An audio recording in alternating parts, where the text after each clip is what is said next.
الحمدللہ وکفا وسلام علی عبادہ الذین اصطفیٰ اما بعد فاعوذ باللہ من الشیطان الرجیم بسم اللہ الرحمن الرحیم۔ ہمارا آج کا سبق سورہ آل عمران کی تیسری رکوع کے بارے میں ہے۔ یہاں پر اللہ رب العزت ارشاد فرماتے ہیں ان الذین بے شک وہ لوگ یکفرون جو انکار کرتے ہیں بآیات اللہ کی آیتوں کا، ویقتلون النبیین بغیر حق اور جو قتل کرتے ہیں نبیوں کو ناحق،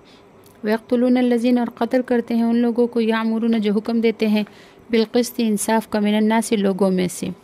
فبشرہم پس ان کو خوشخبری سنا دیجیے بعذاب علیم دردناک عذاب کی۔ یہاں پر اللہ رب العزت اس آیت شریفہ میں یہ وعید بیان فرما رہے ہیں تمام کافروں کے لیے جو اللہ کی آیت کا انکار کرتے ہیں،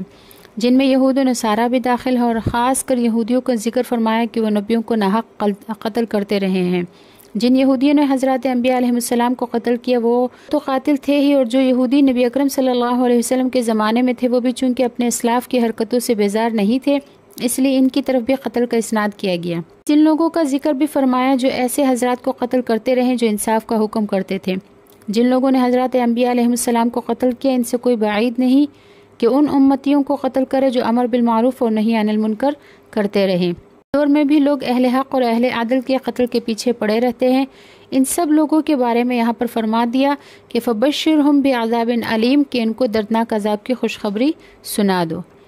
پھر آگے اللہ رب العزت ارشاد فرماتے ہیں اولئک الذین یہی لوگ ہیں حبطت کے ضائع ہو گئے اعمالہم ان کے اعمال فی الدنیا دنیا میں والآخرت اور آخرت میں، ہم من ناصرین اور نہیں ہے کوئی ان کا مددگار۔ ان لوگوں کے سارے اعمال دنیا اور آخرت میں ضائع چلے گئے، دنیا میں ان کے جان و مال محفوظ نہ رہے اور کسی طرح کی مدح اور تعریف کے مستحق نہ ہوئے، اور آخرت میں بھی ان کے اعمال نے کچھ کام نہ دیا کیونکہ ان اعمال کا کوئی ثواب نہ ملا، اور ان کے اعمال عذاب دفع کرنے کا ذریعہ نہ بن سکے، کا کوئی مددگار نہ ہوگا جو کسی طرح کی مدد یا سفارش کر سکے ان کی۔ رب العزت ارشاد فرماتے ہیں الم ترا کہ آپ نے نہیں دیکھا الی الذین ان لوگوں کی طرف اوتو جن کو دیا گیا نصیباً حصہ من الکتاب کتاب میں سے، وہ پکارتے ہیں یا ان کو دعوت دی جاتی ہے الی کتاب اللہ کی کتاب کی طرف کہ فیصلہ کیا جائے بینہم ان کے درمیان، ثم پھر یتولا فریق منہم تو پھر اعراض کرتی ہے ان میں سے ایک جماعت وہم معرضون اور وہ منہ پھیر لیتے ہیں۔ اس لیے ہے بأنہم کہ بے شک وہ قالو کہتے ہیں لن تمسنا النار کہ ہرگز نہیں چھوئے گی ہم کو آگ الا مگر ایام معدودات گنتی کے چند دن، وغرہم اور ان کو دھوکے نہ ڈالا فی دینہم ان کے دین میں ما کانوا یفترون جس چیز کا وہ افترا کرتے تھے۔ اور روح المعانی میں ابن اسحاق سے نقل کیا ہے کہ نبی کریم صلی اللہ علیہ وسلم تشریف لے گئے جو یہودیوں کی مذہبی اور تعلیمی جگہ تھی، وہاں یہودی جماعت ہے، نبی کریم صلی اللہ علیہ وسلم نے ان کو توحید کی دعوت دی۔ ان لوگوں میں نعمان بن عمر اور حارث بن زید دو آدمی تھے، انہوں نے کہا کہ محمد آپ کس دین پر ہیں؟ نبی علیہ السلام نے فرمایا کہ میں ابراہیم علیہ السلام کی ملت پر ہوں۔ انہوں نے کہا کہ ابراہیم تو یہودی تھے، تو آپ علیہ السلام نے فرمایا کہ تورات لے آؤ، وہ تورات کتاب ہمارے اور تمہارے درمیان فیصلہ کر دے گی۔ وہ تورات لانے پر راضی نہ ہوئے اور اس کا فیصلہ ماننے سے انکار کر بیٹھے، اس پر اللہ تعالیٰ نے یہ آیت بالا نازل فرمائی۔ پھر آگے یہ لوگ کہتے ہیں کہ ہمیں آگ نہیں چھوئے گی، انہوں نے اپنے دلوں میں سوچ رکھا ہے کہ بس جی ہم دوزخ میں صرف چند دن کے لیے جائیں گے۔ مفسرین نے لکھا ہے کہ ان چند دنوں سے وہ چند دن مراد لیتے تھے جن میں ان کے آباء و اجداد نے بچھڑے کی عبادت کی تھی۔ یہ کتنی بڑی حماقت ہے، اپنے عقیدے کے مطابق چند دن کو دوزخ میں جانے کے لیے تیار ہے جس کے عذاب کی ایک منٹ کی بھی سہار نہیں، اور حق ماننے اور اسلام قبول کرنے کے لیے تیار نہیں ہے۔ آگے اللہ رب العزت ارشاد فرماتے ہیں فکیفا پھر ان کا کیا حال ہوگا اذا جمعناہم جب ان کو جمع کریں گے لیوم لا ریب فیہ اس دن میں جس کے آنے میں کوئی شک نہیں، ووفیت اور پورا دیا جائے گا کل نفس ہر نفس کو ما کسبت جو انہوں نے اعمال کیے ہوں گے، وہم لا یظلمون اور ان پر ظلم نہیں کیا جائے گا۔ اللہ رب العزت ارشاد فرماتے ہیں قل اللہم کہہ دیجئے کہ اے میرے اللہ مالک الملک کی آپ مالک ہیں مالکوں کے، یا آپ مالک ہیں ملک کے، تو تل ملک آپ عطا کرتے ہیں ملک من تشاء جس کو چاہے، وتنزع الملک اور آپ چھین لیتے ہیں بادشاہت یا ملک ممن تشاء جس سے چاہے، وتعز اور آپ عزت دیتے ہیں من تشاء جس کو آپ چاہے، وتذل اور آپ ذلیل کرتے ہیں ذلت دیتے ہیں من تشاء جس کو چاہے، بیدک الخیر سب خیر آپ ہی کے ہاتھ میں ہے، انک علی کل شیء قدیر بے شک اے اللہ آپ ہر چیز پر قادر ہیں۔ حضرت انس رضی اللہ تعالیٰ عنہ سے نقل کیا گیا ہے کہ جب نبی کریم صلی اللہ علیہ وسلم نے مکہ فتح کر لیا تو آپ نے اپنی امت کو فارس اور روم کے فتح ہونے کی خوشخبری دی۔ یہ سن کر منافقوں اور یہودیوں نے کہا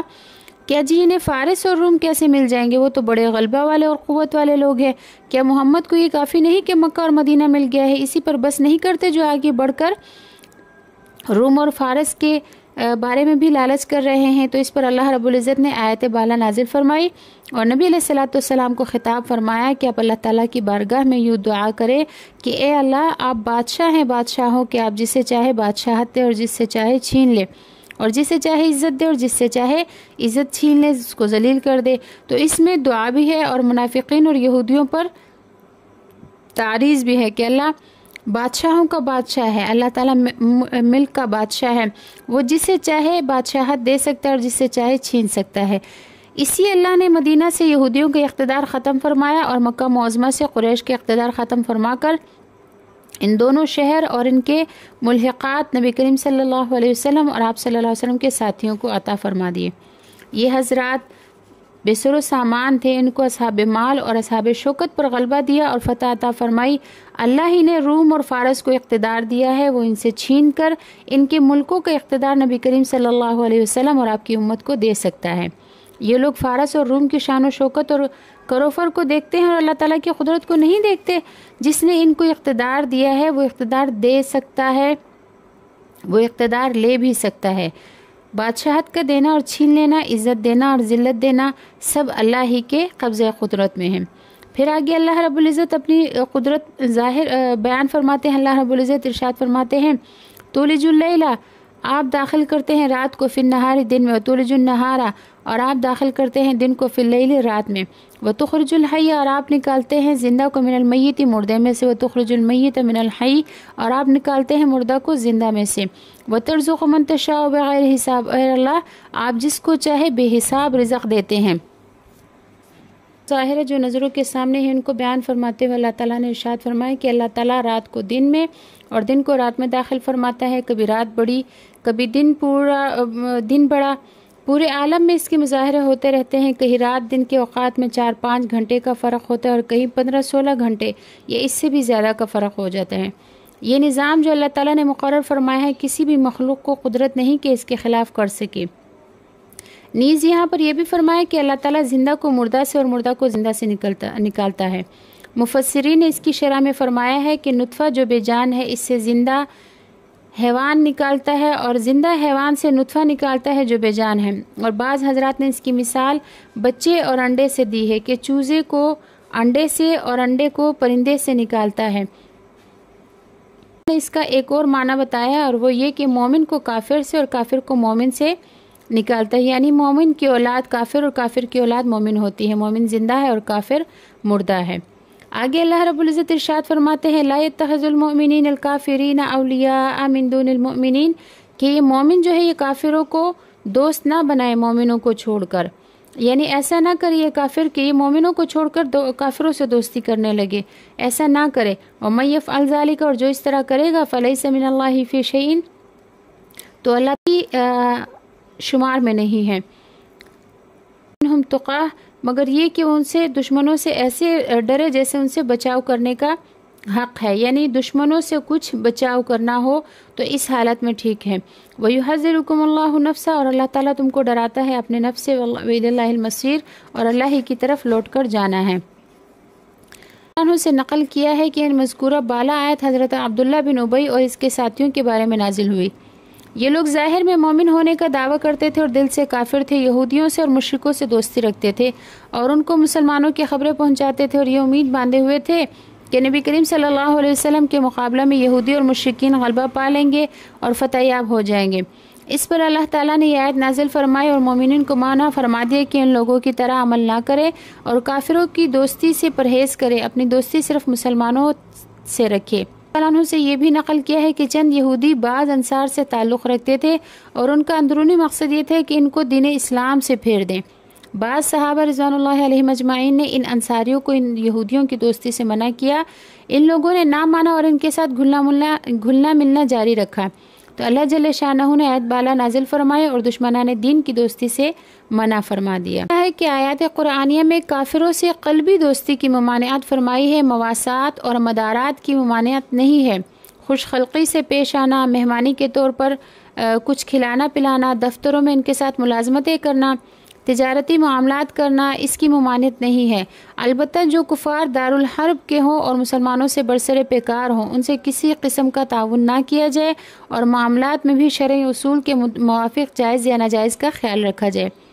حربی کافروں کے ہاتھ اسلحہ فروخت کرنا ممنوع ہے، کافروں کو ملازم رکھنا اور ان کے اداروں میں ملازم ہونا یہ بھی جائز ہے، البتہ دلی دوستی اور محبت کسی کافر کے ساتھ کسی حال میں بھی جائز نہیں۔ قرآن کریم نے کافروں سے جو قلبی دوستی رکھنے سے منع فرمایا ہے یہ کوئی اشکال کی بات نہیں ہے، کیونکہ خود کافر بھی اس پر عمل کرتے ہیں، وہ بھی مسلمانوں سے قلبی دوستی نہیں رکھتے۔ جب تک کفر اور کافر سے قلبی نفرت نہ ہوگی اسلامی احکام پر پوری طرح عمل نہیں ہو سکتا۔ حضرت ارشاد فرماتے ہیں قل کہہ دیجئے نبی علیہ الصلوۃ والسلام ان تخفوا اگر تم چھپاؤ ما فی صدورکم جو تمہارے دلوں میں ہے، او تبدوہ یا اس کو ظاہر کرو، یعلمہ اللہ تو اللہ تعالیٰ اس کو جانتا ہے۔ تعالیٰ جانتا ہے ما فی السماواتی جو کچھ آسمانوں میں ہے، و ما فی الارض اور جو کچھ زمین میں ہے، واللہ علی کل شیء قدیر اور اللہ تعالیٰ ہر چیز پر قدرت رکھتا ہے۔ یعنی اگر تم کافروں سے دوستی رکھتے ہو تو اگر تم اس کو چھپاتے ہو یا ظاہر کرتے ہو، تمہارے دلوں میں جو ہے وہ بھی اللہ کو معلوم ہے، تمہاری نیت میں جو ہے وہ بھی اللہ کو معلوم ہے، تمہاری سوچ کیا ہے وہ بھی اللہ کو معلوم ہے، اور جو ظاہری عمل تم کرتے ہو وہ بھی اللہ تعالیٰ کو معلوم ہے۔ پھر فرماتے ہیں آگے یوم تجد کل نفس ما عملت من خیر محضرا کہ جس دن ہر شخص اپنے نیک عمل کو سامنے پائے گا، وما عملت من سوء اور جو برے کام اس نے کیے ہوں گے وہ بھی سامنے دیکھ لے گا، تودو تو خواہش کرے گا، لو ان بینہا و بینہ امدا بعیدا کہ کاش اس دن اس کے اور اس کی